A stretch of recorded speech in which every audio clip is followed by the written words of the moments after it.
Today we're going to be reacting to my Premier League predictions from this season that has just finished. So let's go straight into it. We're going to be going from first all the way down to 20th. First, we put Man City, which was correct. They weren't exactly storming the league to begin with, but they picked up second half of the season. Once De Bruyne got back from his very, very long injury, around 5 months, and Haaland was injured for 2 months of the season as well. When they got all their key players back, they went on a great run and ended up winning the league.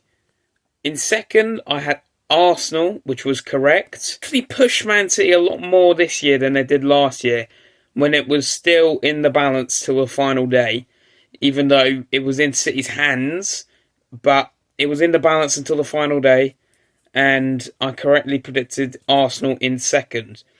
In third, I had Liverpool, which was also correct, so that was 3 correct so far. I knew Liverpool were going to progress because they finished 5th last year, and I knew that wouldn't last forever. But yeah, I think Liverpool did well, but I thought it was going to be a 3-horse title race, as many people did, but they fell off a little bit near the end of the season. In fourth, this is a bit of a bad prediction. I had Newcastle, who actually finished in 7th. For some reason, unlike a lot of people, I predicted that they would keep that 4th spot, which didn't happen because they had so many injuries. And, it was just ridiculous with a small squad. For me, I don't know why I thought that Newcastle would somehow go from 4th to 4th. It just wouldn't happen. Isaac really kicked on this season, over 20 goals, and did really well. But I think that's a little bit naive, that Newcastle 4th prediction, because genuinely, I should have known that they were going to struggle a little bit in the Champions League with a small squad. Getting knocked out in the Champions League group stages wasn't great for them either. In 5th, another not great prediction, I went for Man United, who ended up finishing in 8th. It has just been an absolute horror show at Man United this season. They've had so many injuries, very similar to Newcastle. And when I saw that they finished 4th last season, I thought they might actually progress. Well, not progress, but be up to similar standards. So I put them in the 5th spot. They were actually 3 places lower in 8th, which is currently outside of the European places. But if they win the FA Cup this weekend, they will be in the Europa League. So in 6th, I put Aston Villa, which, in hindsight, is not terrible. Because I don't think a lot of people were predicting Villa to be incredibly high. They've ended up finishing in 4th, which they've had an incredible season. Ollie Watkins, wow. You can name nearly any Villa player, and they have absolutely set the world alight. Douglas Luiz has been a revelation this season. Martinez has been continually good. It's just incredible for Villa to get 4th. And I think, I don't want to make another stupid prediction when I do this coming season's predictions, but I think Villa could, if not retain that 4th spot that they achieved, be very close to it. 7th place with Chelsea, which they actually finished up 1 place, which is really annoying. They finished in 6th. Second half of the season, Chelsea tore it up. Nobody would have expected that Cole Palmer would be so unbelievable this season. It was something like 22 goals, 10 assists, more goal contributions than Hazard's best season. That is a great reputation to live up to. It just baffles me how good Chelsea had been in the second half of the season, they would have finished fourth if it was only the calendar year 2024, which is completely unbelievable. And with a very young team, Poch has done well. From where they were last season, I think they were in 12th last season, for them to be up to 6th, it's progress. But now there's uncertainty. So Chelsea 7th was not a bad prediction. They were only one place above it. And now in 8th, we've had a team that's had a little bit of an underwhelming season, Brighton. They finished 6th, got in Europa League. Didn't do great in Europa League at all, to be honest. Getting absolutely battered by Roma, which was not ideal for them. It's been a bit of an underwhelming season, but this is what happens when you let your best players go every single year. McAllister leaving, Caicedo leaving. It's just, they can't keep getting away with this. And the same thing happened with Southampton. And they eventually got relegated to the Championship when they were selling players like Van Dijk, Mane, Lallana. They were constantly selling players, and the same thing's happening to Brighton. And I don't know where Brighton will finish next season. Toma, who was really good last season, struggled with injury and hardly played, so that was a big loss for them. Evan Ferguson's not really hit it off at all. Welbeck's okay, but I mean, Brighton this season have been a little underwhelming, and I can understand why De Zerbi wants to leave, because they've gone backwards, and it's sad. But I was 3 places off. It's not a terrible prediction, Brighton there, but now we do have a pretty poor prediction. In 9th, I went with Spurs, which is somewhat understandable. They ended up in 5th. I mean, losing Harry Kane was just massive. He scored 30 goals last season, and they couldn't just replace that so easily. Son stepped up, though, which I did say in my original predictions video that he needed to. In 10th, we have a terrible prediction. We were 6 places off. I put Brentford in 10th, which, once again, like my Newcastle 4th prediction, was a little bit naive to think that Brentford without Ivan Toney could compete near to where they were last season. They ended up finishing 16th, which is, I guess, for Brentford fans, it was an up and down season. I'd say that. Dwindling near the bottom half of the table wasn't really where I thought they were going to be. And I also said in my original predictions video, because I watched it back before recording this, that I said that Tony's going to come back firing after his betting ban in the second half of the season, which he didn't really do. I think he got 4 or 5 goals, but didn't really add too much. In 11th, we have another team where I was off by 1 place, which is Crystal Palace. I said how important Elise and Eze would be in my original predictions video, which they were. They were very good. Nobody could have predicted this little half-season upturn in Mateta, because he looked like a completely different player the second half of the season.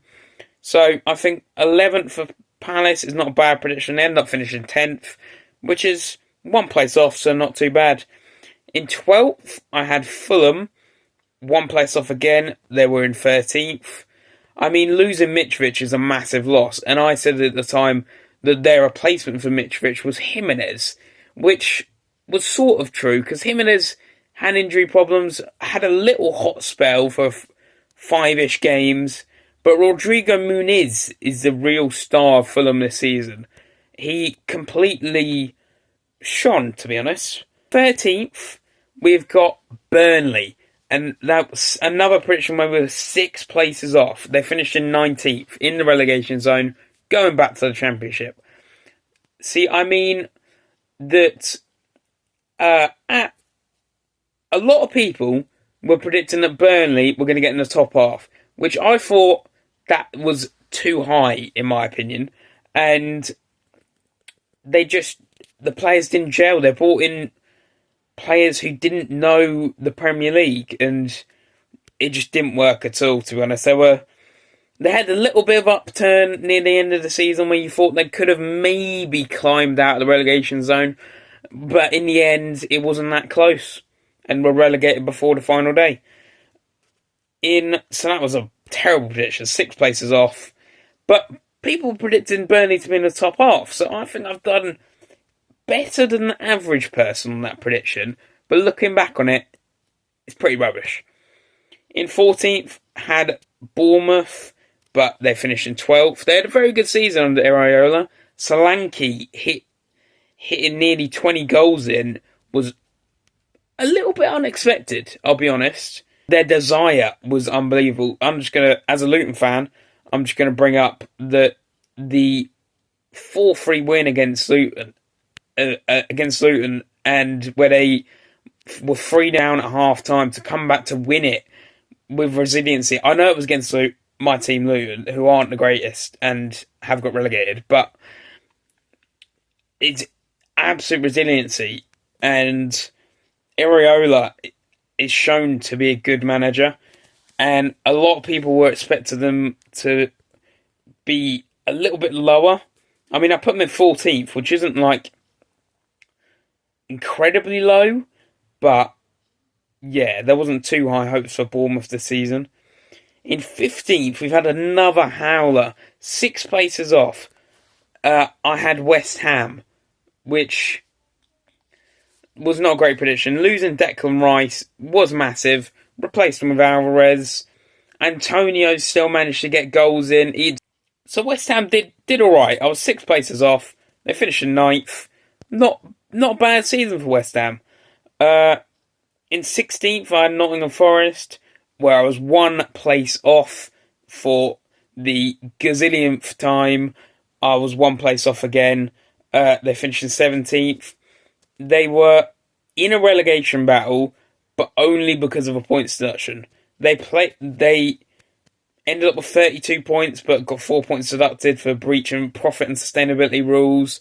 And they would have been on 36 points without that deduction, and would have been, in most other seasons, they would have been very free of the relegation battle. In 17th, I had my team Luton. We finished in 18th, going down. 1 place off. But I had faith that Luton could have a chance of survival. And there's no problem with having faith. We went to the Premier League. We showed some fight, which Burnley and Sheffield United did not have for a majority of the season. We scored more goals than the likes of Wolves, Everton, teams like that. And we've built a squad where we'll lose a few players in the summer, and then I think we've got enough to potentially come back up to the Premier League again. So our signings, unlike Burnley and Sheffield United, actually performed. Ross Barkley, Lokonga, Chong, just to name a few. Our signings performed and are going to go on to bigger and better things. So 17th, it was not a bad prediction. Everyone was predicting them to go down, but I had faith in my own team, which that faith proved to be wrong, but we still rustled a few feathers, finished 18th, did alright. In 18th, I had Everton, who suffered a 8-point deduction, and because of profit and sustainability rules, which actually came in 2 deductions, which was a 10-point deduction and went down to 6, and then a separate 2-point deduction. So Everton, they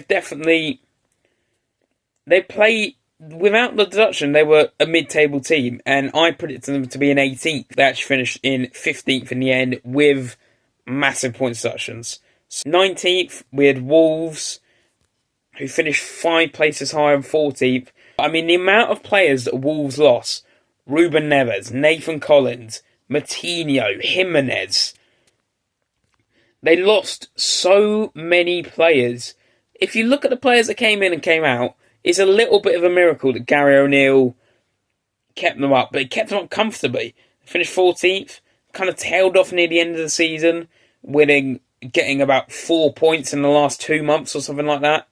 But yeah, so they definitely did a lot better than my 19th place prediction for them. They finished in 14th.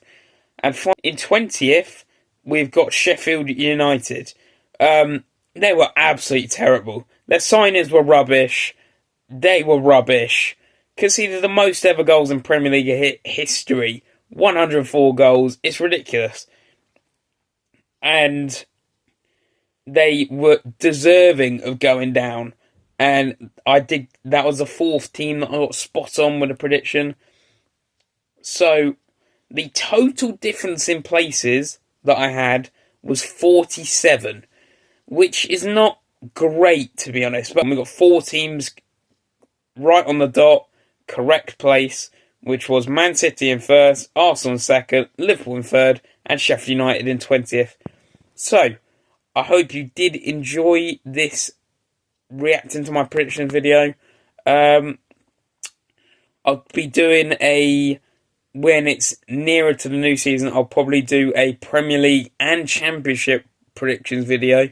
So make sure to be on the lookout for them. Don't forget to subscribe, and bye guys.